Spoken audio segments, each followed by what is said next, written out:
నువ్వు సంవత్సరం రోజులు పొగిడిన కష్టమే. ఎందుకంటే ఒక మనిషి సినిమా హీరో అయి ఉండి, సినిమా హీరోలో నెంబర్ 1 ప్లేస్లో అయి ఉండి, పైగా అంత పెద్ద హీరో అయి ఉండి కూడా ప్రజల కోసం వచ్చి సేవ చేస్తున్నాడంటే ఇదంతా కూడా పవన్ కళ్యాణ్ గారి గొప్ప మనసు.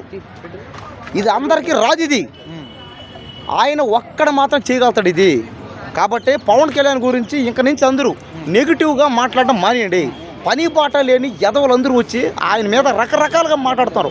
ఆయన ఇంకేదో పదవి కోసం ఆశించి, ఇంకేదో ప్రతిఫలం కోసం ఆశించి చేస్తున్నాడని కొంతమంది అపోజిషన్ వాళ్ళు రకరకాలుగా మాట్లాడుతున్నారు. కుక్కల కంటే దారుణంగా వాగుతున్నారు. ఇంకోసారి దయచేసి అందరూ పవన్ కళ్యాణ్ గారి వ్యక్తిత్వం గురించి కానీ, ఆయన పర్సనల్ విషయాల గురించి కానీ మాట్లాడే హక్కు ఇంకా ఎవరికి లేదు. బ్రో, ఇప్పటికైనా మరి టీడీపీ వాళ్ళు పవన్ కళ్యాణ్ గారి గొప్పతనం అర్థం చేసుకుంటారనుకోవచ్చా? ఖచ్చితంగా. ఎందుకంటే అర్థం చేసుకోవాలి. మొన్న కూడా అన్నారు డిప్యూటీ సీఎంగా పవన్ కళ్యాణ్ గారి ప్లేస్లో నారా లోకేష్ని పెడతామని. అది కరెక్ట్ కాదు. ఇది పవన్ కళ్యాణ్ గారిని సీఎం చేయాలంతే.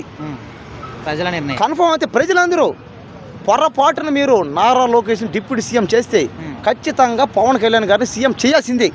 చూడండి, ఎవరిస్తారండి? ఎవరిస్తారు చెప్పండి? ఒక సినిమా హీరో అండి, ఆయన తలుచుకుంటే రోజుకే కాదు, ఆయన సినిమాలు చేస్తే 100 కోట్లు 1000 కోట్లు వస్తుంది. కానీ అవన్నీ వదిలేసి పేదవాళ్ళ కోసం, మనలాంటి పేదవాళ్ళ కోసం నిరంతరం పని చేయడం, కష్టపడడం, ఇది పవన్ కళ్యాణ్ గారి గొప్ప మనసు ఇది. కాబట్టి ఇదంతా కూడా ఏంటంటే ఖచ్చితంగా అందరూ సహాయం చేయాలి. దాన ధర్మాలు చేస్తే మరి వాళ్ళ కొడుకుకి ఏమన్నా ఆస్తులు మిగులుతాయి అనుకోవచ్చా? ఏముందన్న, ఆయన రాజకీయాల్లోకి రావడం కారణాలు ఒకటే, పేద ప్రజలకి మేలు చేద్దామని. కాబట్టి పేద ప్రజలకు మేలు చేయాలని వచ్చినోడికే ఆస్తి పాస్తులతో ఏం పనే? ఇది కరెక్ట్ కాదు. ఇది ఆయన దగ్గర రీతిలో ఆయన చేస్తాడు. ఇప్పుడు ఆయన పిల్లలకి ఆయనకి ఇస్తాడు. ఆయన దగ్గర మేలు, ఆయన దగ్గర సాయం చేస్తాడు.